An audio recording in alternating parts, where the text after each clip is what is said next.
नमस्कार मोर संगवारी मन।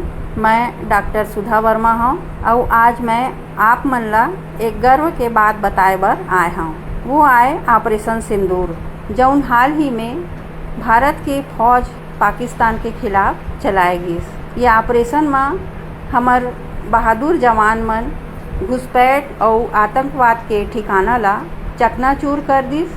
बड़े चालाकी और गोपनीयता से काम करेगी रही से दुश्मन मन के प्लान ला समझ के हमर सेना सही समय में कार्रवाई करिस।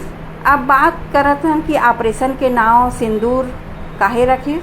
सिंदूर हमर माई दाई बहिनी मन के मान और अस्मिता के चिन्ह हारे। ये नाव बताथे कि जैसने एक नारी अपन सम्मान बर लड़ेला तैयार रहथे, वैसने हमार फौज घलो अपन माटी बर डट के खड़े है। संगवारी हो, हमन सबो झन अपन अपन जिम्मेदारी ला समझ के पढ़ाई लिखाई में मन लगा के अच्छा नागरिक बन के देश के सेवा कर सकथन।